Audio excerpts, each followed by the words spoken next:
All right, let's start. Hello, everyone. This is Dr. Yuzo, ECE 341, the fourth lecture this week.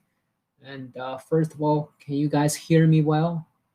And also being able to watch my screen share. All right, thank you, Noah. Thank you, Emmett. All right, let's start. Okay. So first of all, let's review what we learned from last lecture. The most important part, okay? The most important part is about the power, single phase, okay? Because later on, we're gonna learn the same pattern, same set of the powers for three-phase system, okay? And now so far, we only talk about the single phase. Okay, first one, the parent power, or say the complex power, okay? They are talking about the same thing. Represented by the capital letter S. The unit of the apparent power is VA, voltage ampere, okay? And it equals to, the basic formula is equals to the voltage RMS phasor times current RMS phasor, conjugate. Okay, be very careful about this conjugate. And both are phasor and in RMS value. Okay. So the resulted apparent power is obviously also a phasor, which is equivalent to a complex number. This is why we have the second name as complex power. Okay, the real part of the apparent power is active. The imaginary part is reactive, respectively having the unit of watt and the VAR. Okay, VAR means the volt ampere reactive. Okay, that's the full name of this abbreviation. Okay, so be very careful. The unit really matters. The units really matters. Okay, from the units you can tell what type of the power is.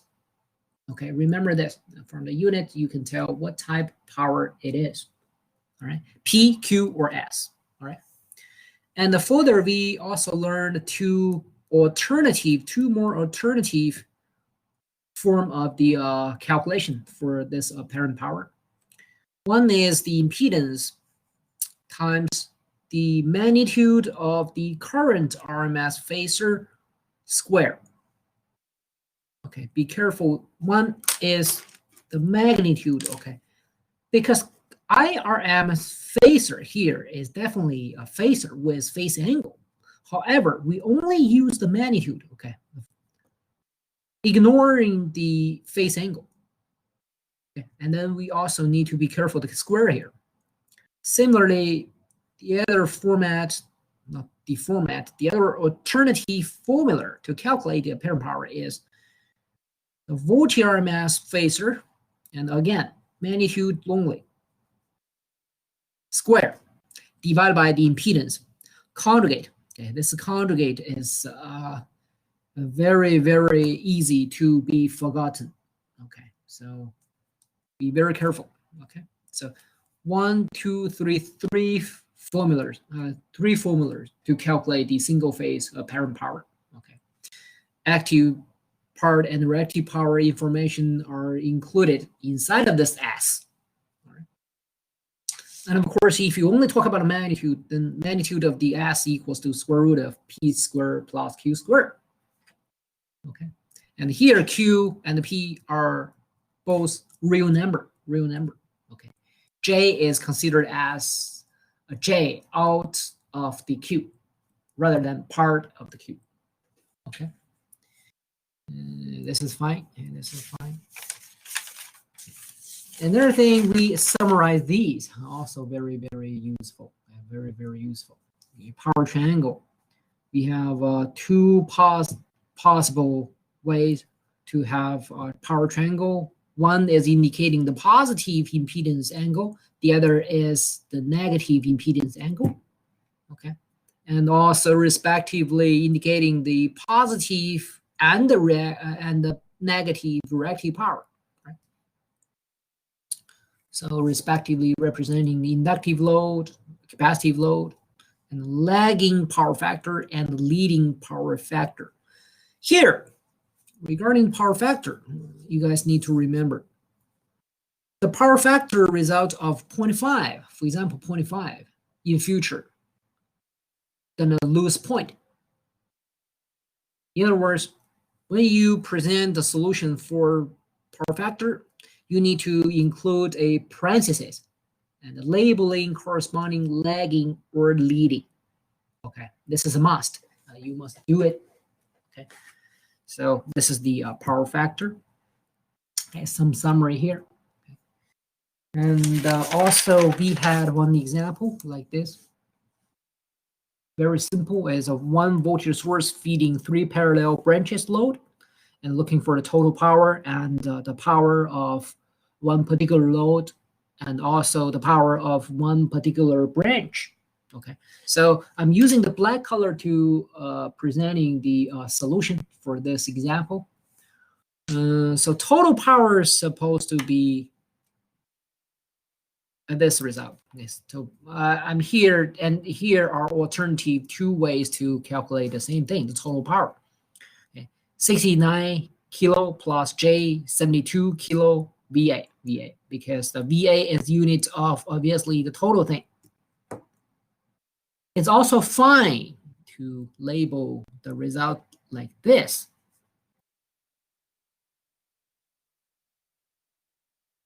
Of course, this result is fine too. Good too. Does it make sense? Okay, so this is total power as the answer for the first question. Second one, the power of 12J, the power of 12J. The correct answer is 96J kilo VA. 96J kilo VA. All right, so this is the answer for question 2. And of course, if you write the unit here as VAR, that's fine too. So good and good too. All right. Well, why either VA or VAR? Both are right. Why both are right? Anyone knows why both are right? Both units are right. Why? Anyone knows?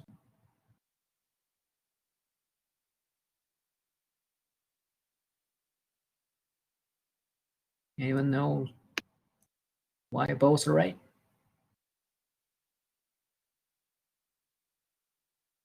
No one knows? Any guessing? Is it because VA is for apparent power, Mm-hmm. and the VAR is the reactive power, and the imaginary part is the reactive power? So VAR. Why both are right then?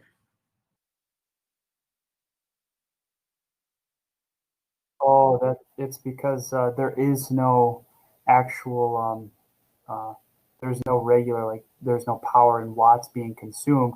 So it's technically there's a imaginary, or I guess you could say there's a plus 0 watts, and so Good. essentially the That's whole the, thing itself is in volt amperes because the other one is 0. So Yep, that's the correct answer.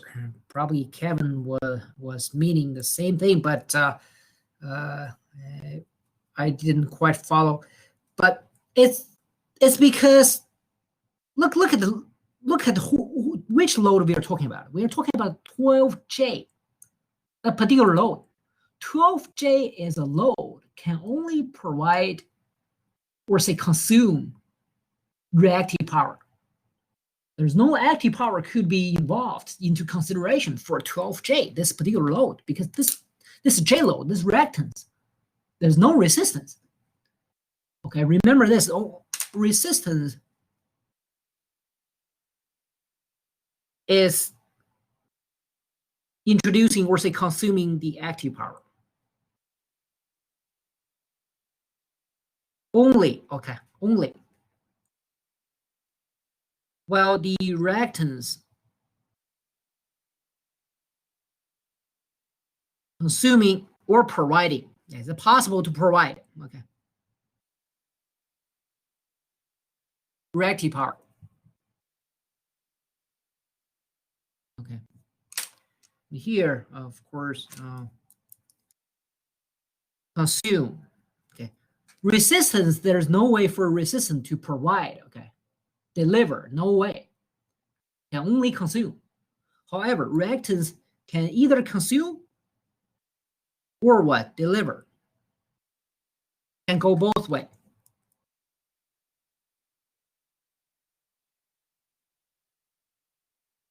Maybe I mark off here. That makes more sense.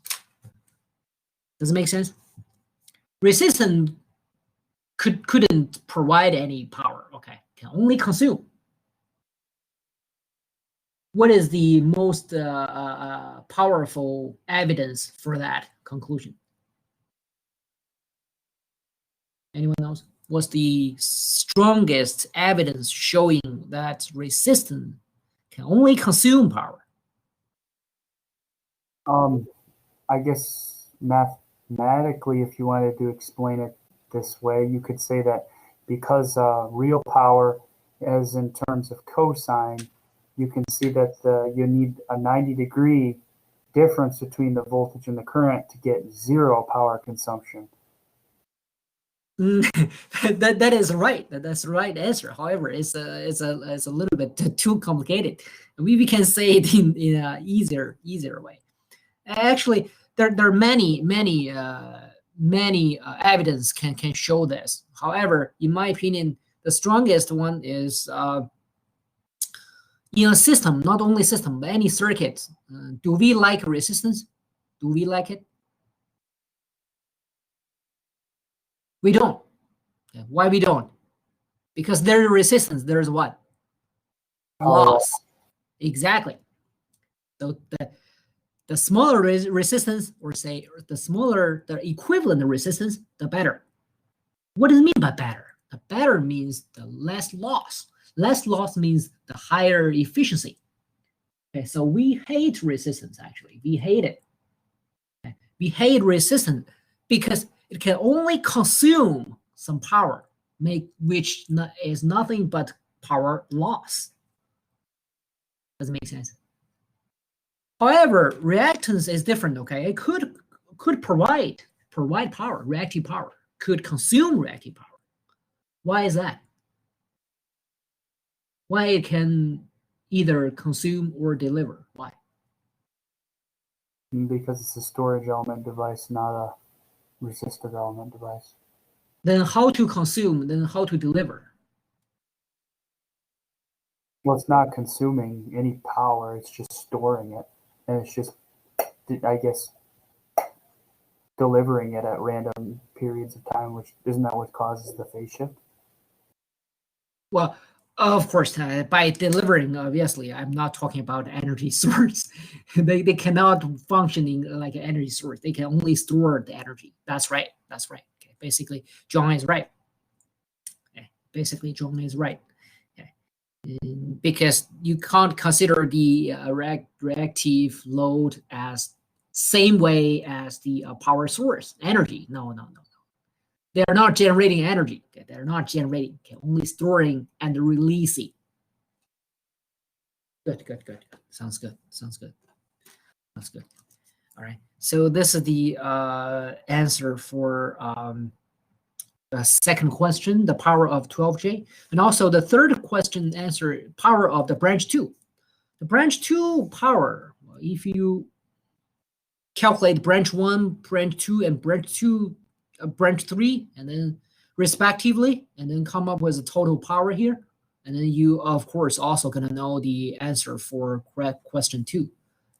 Question 3, the 48K plus 96KJ VA is the branch 2 power. Branch means this. Okay, branch means this. Branch 2, branch 1, and branch 3. Right? Well, guess what? It makes perfect sense. Look at branch 2 power.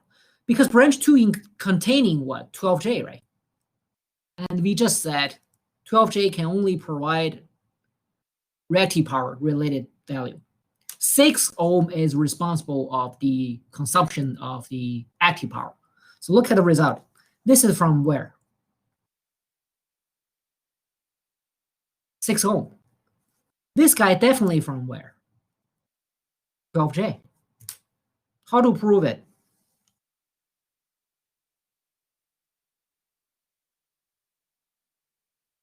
Does it make sense? 96J kilo VAR, 96J kilo. Exactly same number. Yeah, perfect sense. Because again, 12J can only provide you the reactive power. Okay. Of course, consuming in this case, right? Makes sense. All right. This is the example one. Any questions? Anything you want to talk more about it?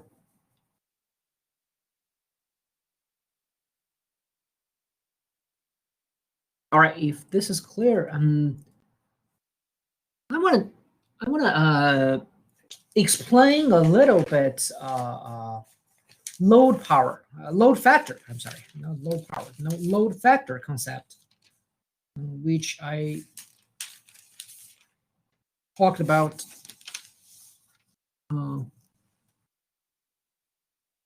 not last lecture, probably even the previous lecture. The load factor. Load factor is talking about the comparison here with the power factor. Low power factor is assessing the load, okay, assessing the load, not source, okay. And the higher the better, because the higher load factor indicating the better load, the consumer energy likes it, right? And here the constant power consumption curves makes high load factor. It makes perfect sense. Okay, so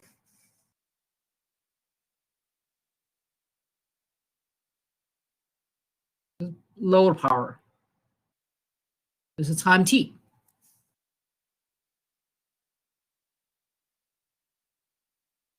Compare with such case.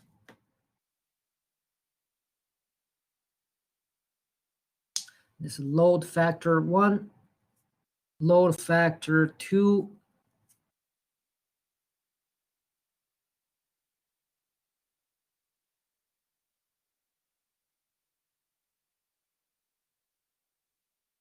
Who is bigger? These two. Who is bigger?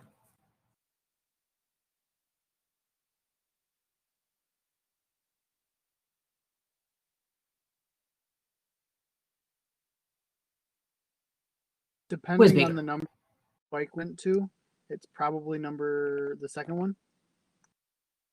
Because we have taken peaks for the load factor. No, let's review. Load factor is equals to what? Average power divided by the peak power, right? Remember? According to which LF1 and LF2, who is bigger? LF1. Absolutely. Does it make sense?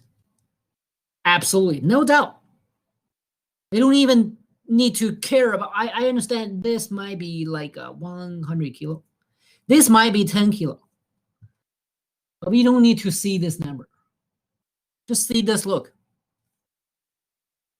Load factor 1, absolutely higher. In other words, who is better load? Or say consumer energy is happy with whom? 1. Making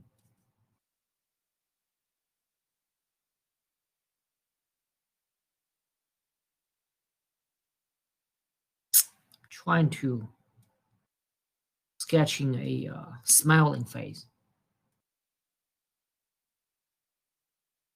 Well, this is making consumer energy like what? Right? Sorry for the sketching, but you know what I mean, right?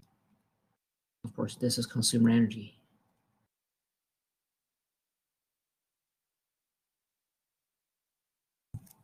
Right?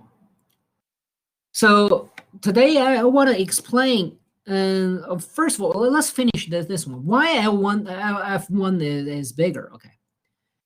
First of all, it's not talking about the power load factor. This concept is not talking about how much power you really consume. It's actually essentially not about that. It's not about that. Okay.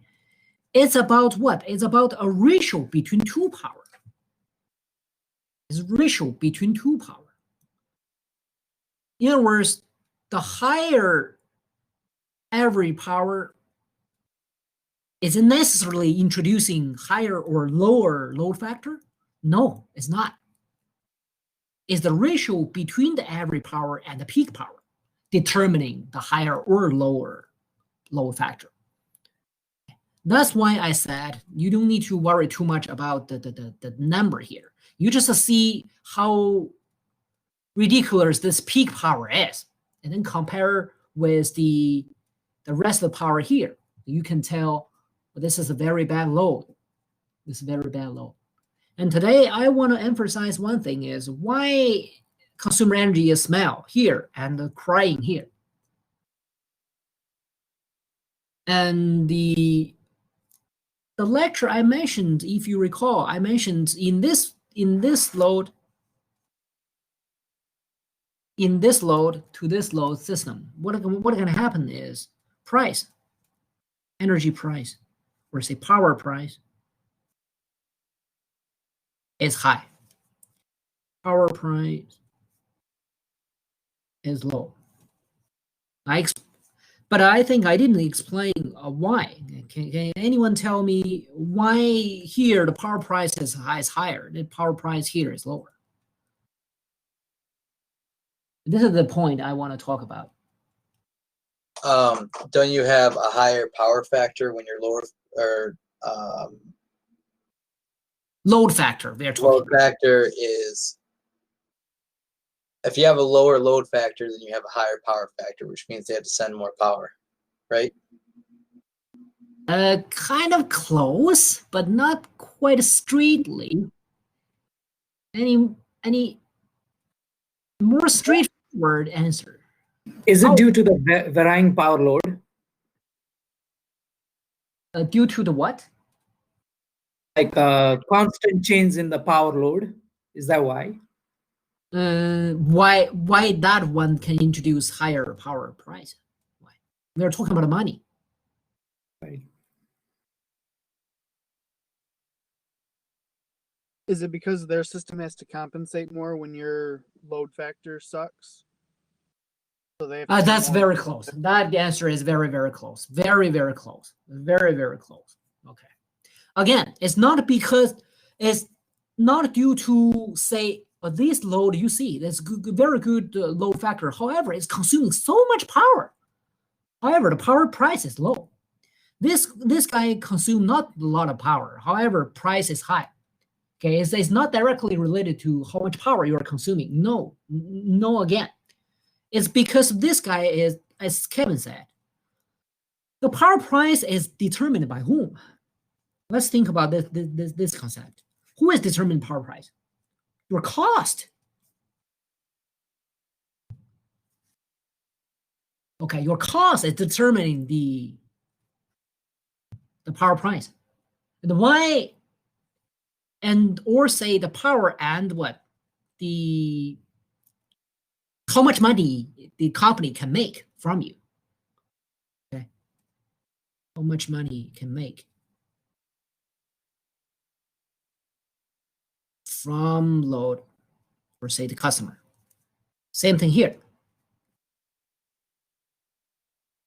So look at this system. With major power consumption is around 10 kilo. However, tell me how much power, I mean the power capacity, the consumer energy need to invest. How much? Up to whom? Up to the peak. Does it make sense? Your peak power is way higher than the major power consumption. It just happened very little amount of time. But these, well, let's 1, 2, 3, maybe 50 or 60. Okay. Consumer energy needs to invest a 60 kilowatt power plant. which is way higher than 10 kilo. And however, your major power consumption is around 10 kilo most of the time. So how much you can make money out of? It's mainly here and here, right? Mainly here. You're not making much money out of the 60 kilo power consumption because it just happened so little amount of time. However, at the beginning in your investment, you have to invest this amount of money, or even higher, because you have to leave a little margin, right? Maybe 70, a big margin, but who knows, right? You have to invest so much money here. However, after you invest so much money, guess what? The customers are not using much, so they won't pay you much. How to compensate this high investment? Price. The same thing here. Guess what? Your load is so nice that guess what? Why just give a little margin here, maybe 120 kilo. My capacity is set up to here, right? Capacity here. So is my investment. And guess what? The customer can use a lot of, almost reaching the ceiling. So I make a lot of money out of it. So if, let's say, consumers has that huge spike, if they have so much power that they can output from one, say, station, is that why they're charging you more? Because they have to reserve basically that cap of power for your business because you may need it? Is that's why? Yes. They have to keep that capability to feed you. Okay. They have to keep that capability. That's potentially 50 kilos that isn't going to another customer that they have to keep reserved for you, right? Yes, basically. That's correct. That's correct. Because I'm thinking reserved for you. Because they have to supply power, but they actually do reserve it, is what you're saying? They'll reserve that total capability? The capability, yes, reserve it. Okay. Whenever you need it, you got it. You keep that capability rather than keep this amount of energy. Does it make sense? I want to differentiate the capability, how much energy you have, and the capability of providing that amount of power. These are two different, right? You keep the capability of providing this amount of power, right? So whenever you need it, you got it. Anytime you want, you got it. Meantime, the low power load, well, feel free, of course.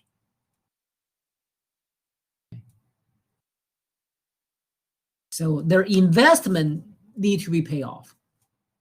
They invest such high capacity of the power. Everything is more expensive. Well, obviously, everything is more expensive than here. Okay, this is how you link with the money and the price. Okay, they're gonna somehow make that money paid off. Well, is it possible to have another way other than increase the power price? Maybe, but this is obviously the easiest way, so right? It's not that load factor 2 might be paying more total for their power. It's just that they're going to be paying more per power consumed, right? Not because of this spike, they're now going to be paying more than the 100 kilowatt customer. You mean the consumer energy? Yeah, consumer's energy is going to just charge you more per consumed watt. Yes, okay. Yes, of course. I'm talking about the price, which is unit. Okay. Yep. All right. Now this is a little bit more kind of a little bit more insight about load factor, because power factor we come across much more often. However, be careful the difference between these two. Okay, so one is assessing the power provided from consumer energy, and there is assessing us, Okay? How we use the power. It also matter. It also matter, obviously. Okay? This concept is interesting. It's interesting. All right. And next, now let's keep doing more example exercise for the power calculation. Okay, single phase power. Okay, I leave some time for you guys to do exercise yourself this time, and then I will, after 3 or 4 minutes, I'm gonna present a couple of steps solution, and then give you another 3 or 4 minutes to keep moving, and so on and so forth. Circuit are quite easy, but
okay, circuit quite easy, and the load and the source are labeled there.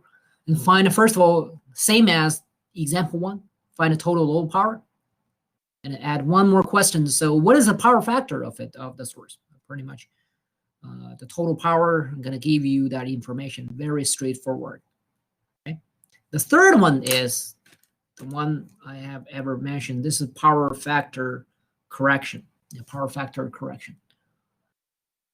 Let's take a look at the load here. Let's take a look at the load here. This load is inductive, capacitive, or resistive. This load. Which one? Only 3 possible cases, right? So which case this is? What kind of load this is? Very straightforward, right? Very, very straightforward. What kind of load? Definitely an inductive load, but the capacitor, we're trying to get rid of the positive J by adding some negative J. Yep. Yeah, John is right again, but again, very complicated answer here. Let me translate it to easier version. It's definitely inductive load. Why is that? You're seeing resistor and inductor only. You don't even have a capacitor. There couldn't be capacitive load.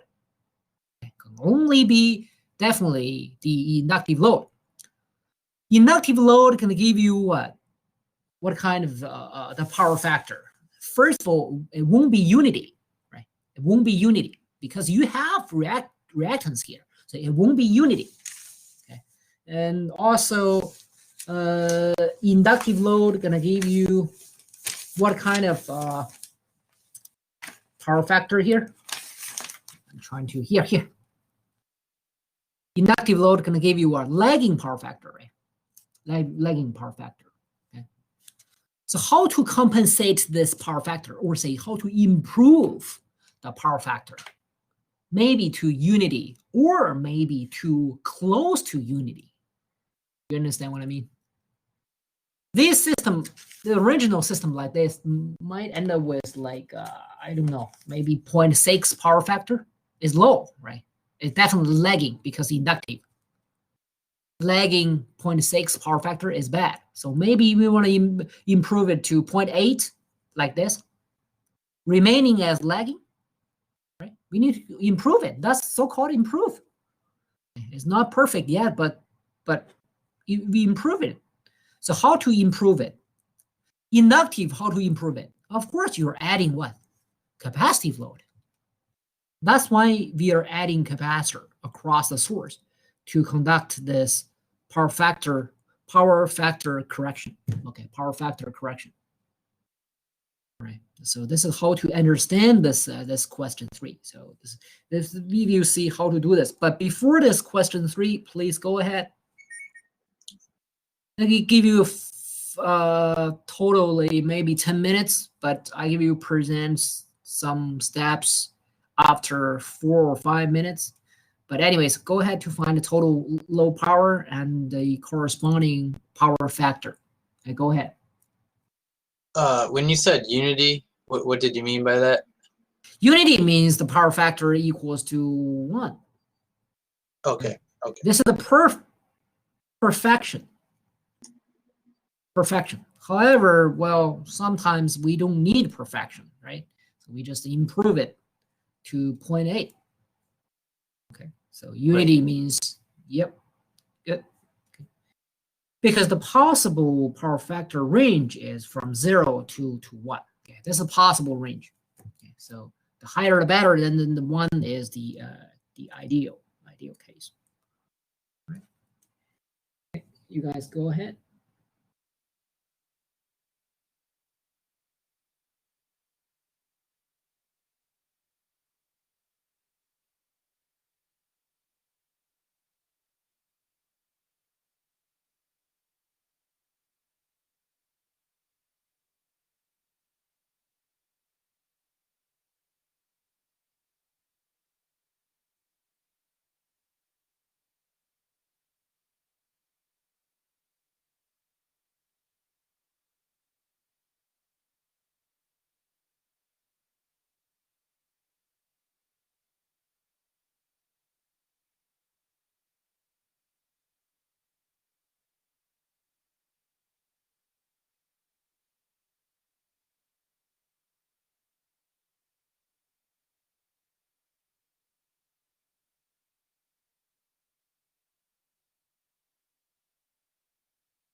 All right, now I'm presenting part of the solution here.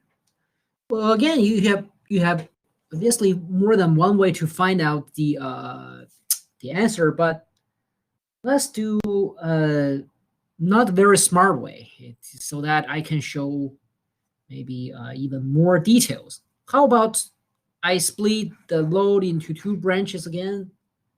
Let's say branch 1 current is equals to voltage divided by branch 1 load. Branch 2 current equals to the same voltage divided by the branch 2 load. Right? And correspondingly, well, very nice, the source voltage, generally speaking, it makes sense too, has no phase angle, right? Generally speaking, but be careful if it does, okay?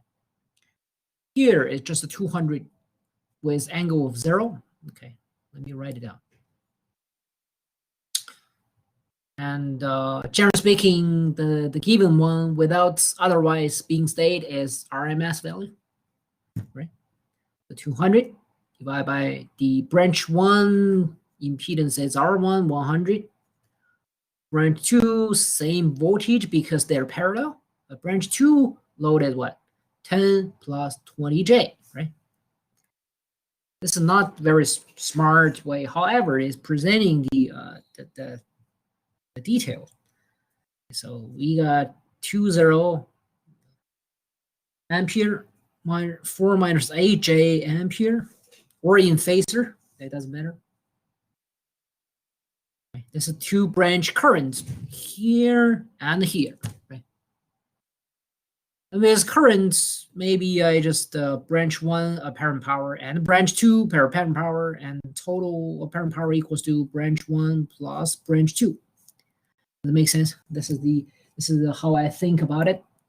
The branch 1 equals to the voltage of branch 1, of course, RMS value, phasor times I branch 1 conjugate. Don't forget that. So the voltage is 200, 0, and then times current, negative 0, right? Remaining at 0, as you know. So this is this result is what? 400 watt or VA. Okay. Purely resistive load in branch 1, of course. You don't have any reactive power. Right? Same thing here, same voltage, and branch 2 current is then equals 200, 0 degree times what? 4 plus AJ, right? Conjugate of the current is 4 plus AJ. And then the result is 800 plus J 1600 VA. And the total power equals to 1200 plus J 600 VA. In case the problem asking for the active and reactive, specifically, this is active total. This is the reactive total. Right? Any questions regarding these results?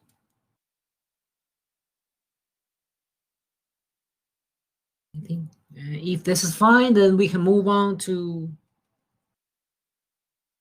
question 2. Question 2. The question 2, what is power factor? The power factor is quite straightforward. It's a very, very straightforward, right? After having active and reactive power, yep, Suba got 0.6, but you can't give 0.6 itself only. Remember this. Okay. Equals to what? P over the magnitude of the S, right? So magnitude of S equals to what? 1200 divided by 1200 squared plus 1600 squared. 0.6. However, never forget what I said. You're losing point if you only gave 0.6. Okay, very good. It's lagging. Anil is right. You must remember. Okay. Lagging, label lagging or leading. It's must. It's must. How to tell is the lagging? You have more than one way to tell is lagging power factor. First of all, we just discussed as the inductive load. You know it's lagging. We have remember the summary sheet. Second, this positive reactive power lagging too, right? Lagging. Positive reactive power lagging.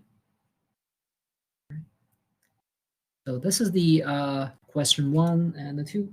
Any questions? Any problem? We can discuss more.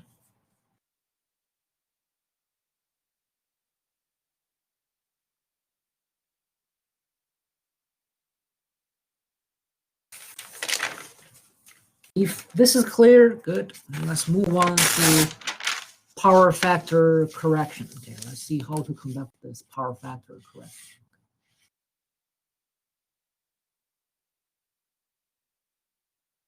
Read how to do this power factor correction.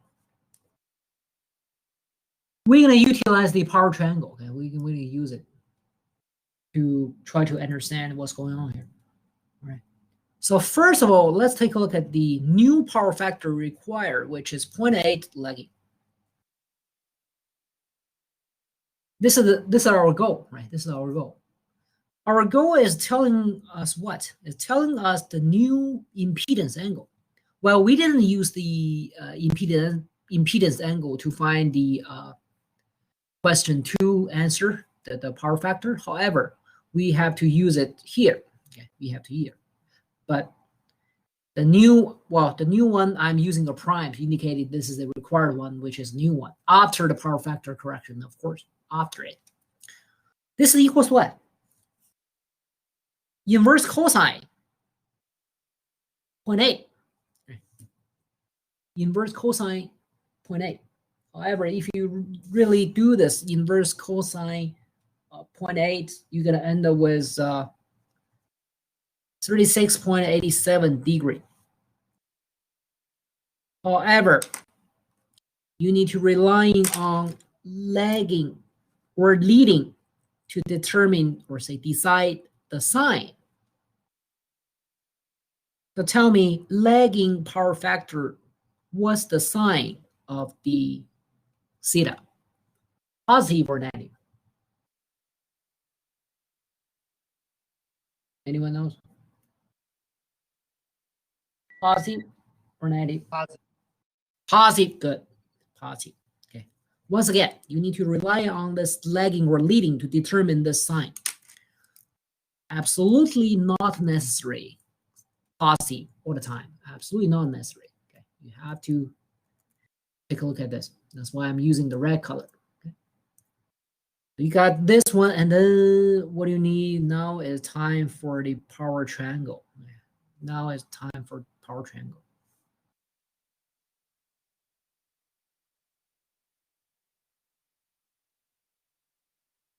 Right, this is a power triangle. Power triangle. The after power correction, you are achieving this power triangle. So the tricky part is here. The horizontal line, which is representing the new active power, P prime, is equals to what? Anyone knows? Again, this is the after the power factor correction. This is a new power triangle. Active power equals to what? Anyone knows? Well, you can't add a cap to reduce regular consumed power, so in watts, so you can't. It's going to be exactly the same as the original. Yep. Here we go. Which is equals to what? 1200 watts. Here we go. Okay. So make it simple again. Adding capacitor across the source is like doing this.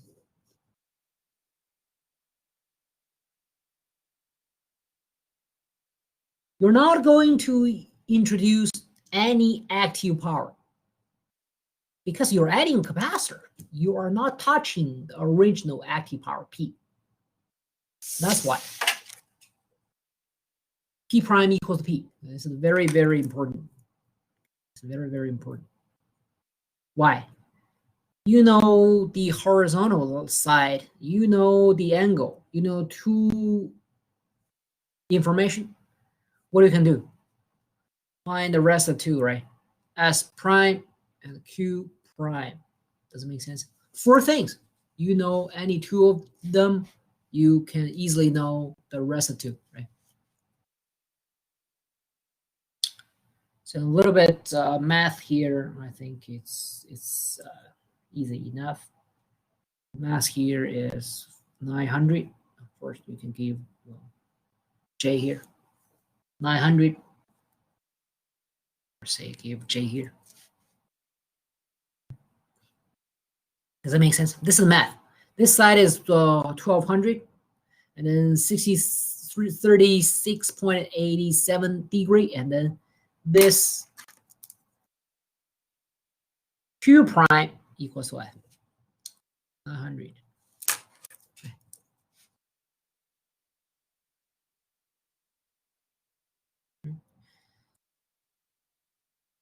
And after this,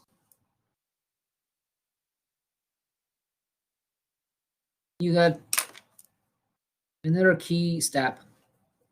This resulted in new reactive power 900. Is the result of what? How about this? Original reactive plus the added capacitor active power. Does this make sense? This is the original one, which is equal to what? Up here. Does it make sense? This is the original one. Since you add a capacitor on it, of course, add the QC, the capacitor introducing reactive power and reactive power only. So original one, add the new one, add the capacitor one equals to the new one. Does it make sense? And therefore, further, you got what? You got how much reactive power you need out of the new capacitor, right? You got this information. You got what? You got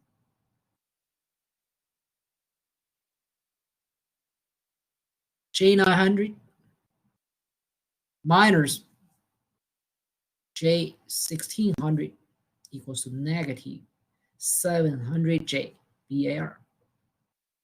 Does it make sense? So take a look. See any questions you have. Now we got the how much reactive power we need out of the capacitor we added. Because we are looking for the capacitance, right? Now we got the power. Negative 700J VAR. Of course, it makes perfect sense. This is negative. Of course, it makes sense because the reactive power out of the capacitor can only be negative. And the reactive power out of the inductor, it can only be positive. Remember that? So it makes perfect sense. This is a negative value. And the further this negative 700J equals to what? How to calculate the reactive power of the capacitor? How? Look at the circuit. How to find the reactive power of this guy? We know the voltage across it, right? Because your capacitor is right across the source. So you know the voltage. You know the voltage. You don't know the impedance. Of course you don't know because we are looking for the impedance. So this equals what? The voltage of the capacitor magnitude square. Remember that? We are talking about the formula we used here. Does it make sense? You know the reactive power, which is also equals to the parent power of the capacitor because only reactive power equals to the voltage RMS phasor magnitude square divided by the impedance conjugate remember? So here is what? Z sub C conjugate. Does it make sense so far? And further equals to, obviously here is just a 200 square divided by ZC conjugate. From here, we are able to know ZC equals to what? ZC equals what? After some calculation, you got this.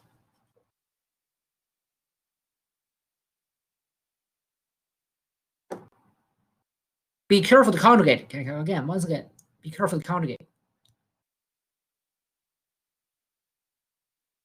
So once you got impedance of the capacitor as negative, well, it makes perfect sense again. Impedance of the capacitor is negative. Yeah, it makes perfect sense. Right?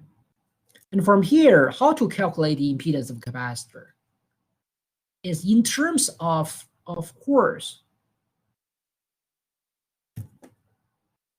J over omega C. Right? And this guy equals what? Omega equals to what? Anyone else? What omega equals to? Angular frequency, not in hertz. Well, therefore, it equals to 2 pi f. 2 pi f. Who is f?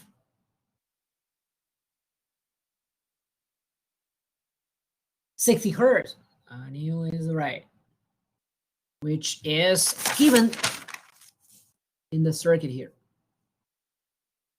This also emphasizes one concept in a system, a network, no matter how complicated, how big it is, the system frequency is provided or say determined by whom? Source. Okay, source frequency is the system frequency. All right, so you go back to the source to see what is the frequency. All right. So now what do you see? One equation, one unknown, which is C. Eventually, the correct answer for this problem is about 46 microfarad. Micro, okay, micro. It's micro, right?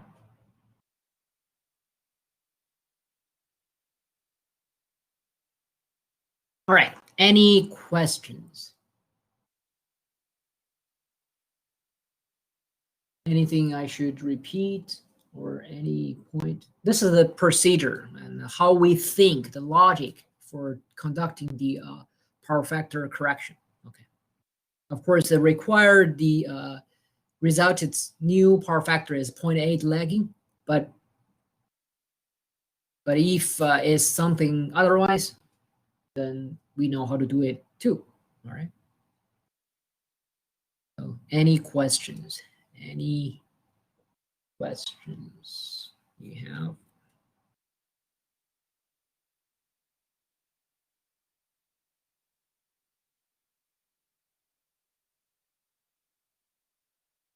No questions? All right. Let's do this. Exactly same problem. Exactly same problem. Adding a capacitor across the source. Adding a capacitor across the source. And asking how much capacitance is needed to correct the power factor to unity. Give you guys 5 or 7 minutes or so to try this over, because you don't need the second page, you just need the information here, right? So I can show you this here. So correct the power factor to unity. Perfect. Look how much capacitance you need. Go ahead. Try this yourself, and I will present the solution. Okay. Go ahead.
All right, I see.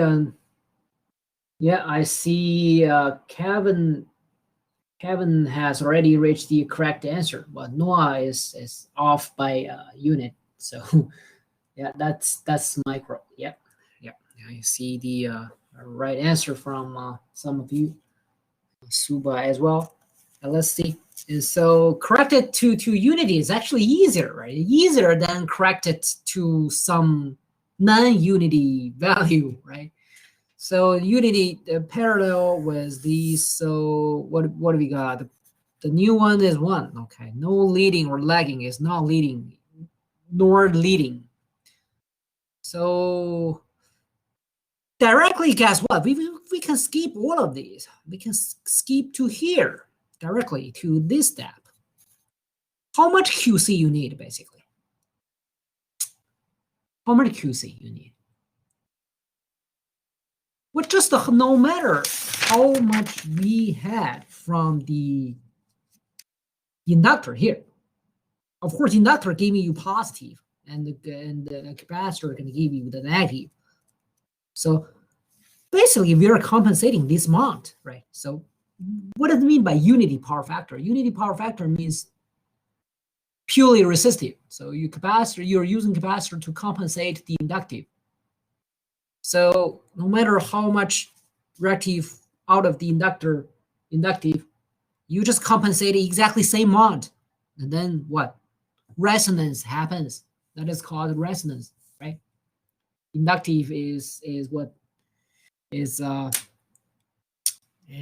basically compensate the system to make the capacitive gone, or the other way around. It doesn't matter, right?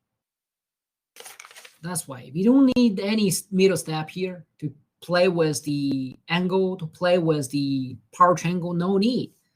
This time, guess what? Negative J1600 VAR. Once you got here, and then you go through the same procedure here, right?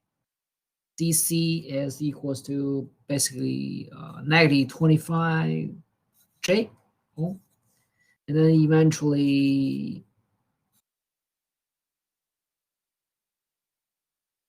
say is 106.1 micro. That's the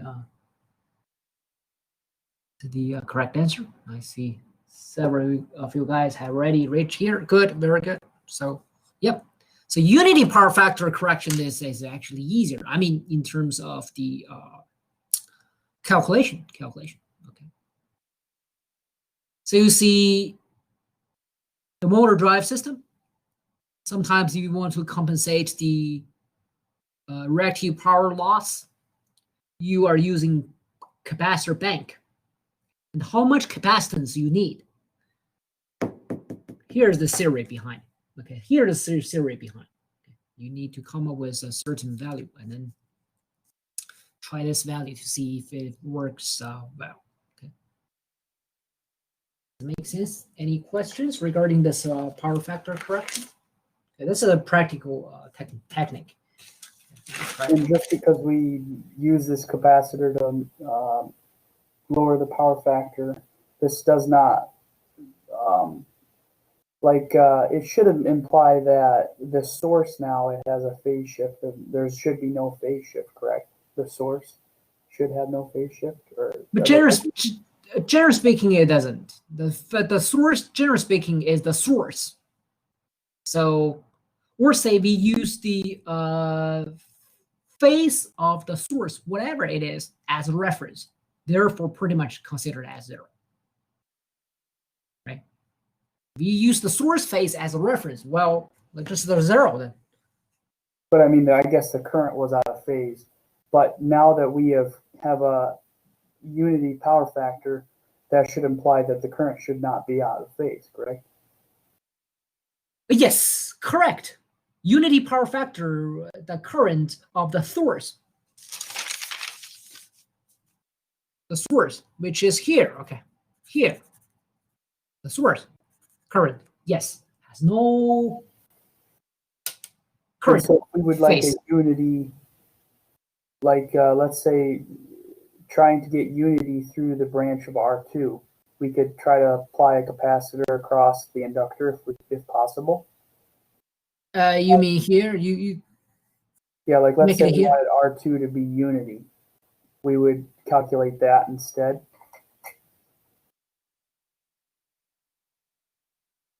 you're adding capacitor here or what? Yeah, I'm just trying to make sure that anytime we add a capacitor across something, it's canceling out any type of load against it. I guess what I'm saying is, like, for one, how did they know to put a capacitor across the source?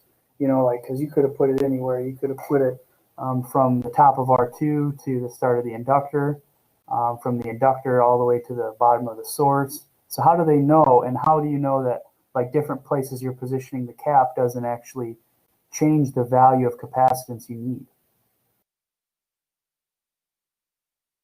Well, you place different place, then why you want to place any other place than the source here?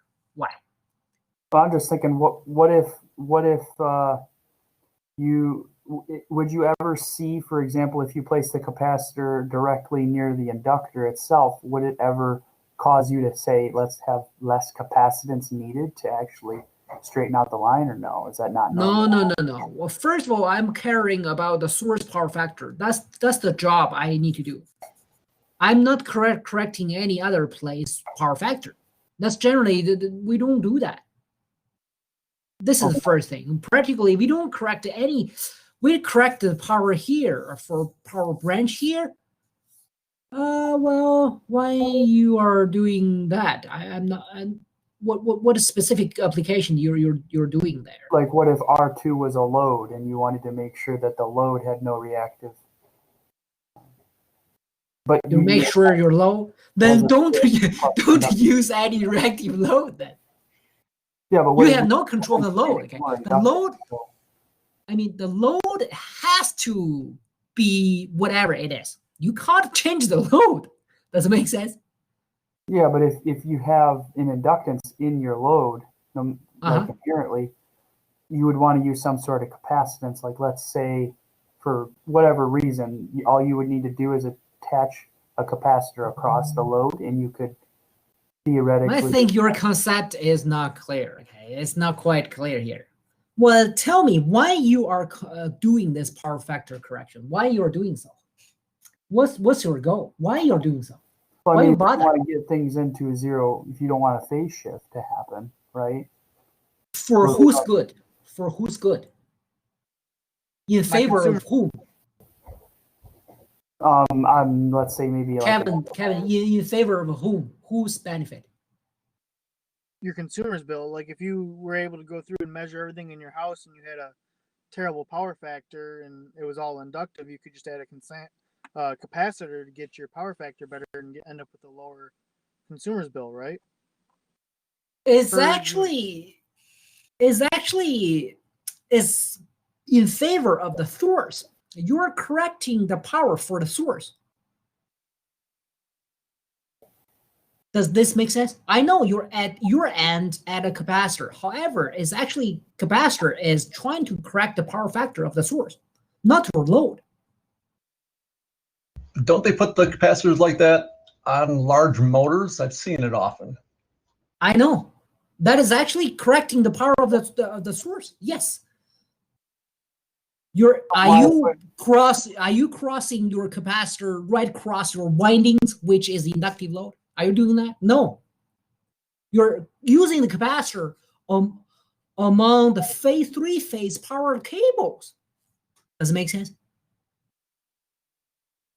That's it for the source, not for the load.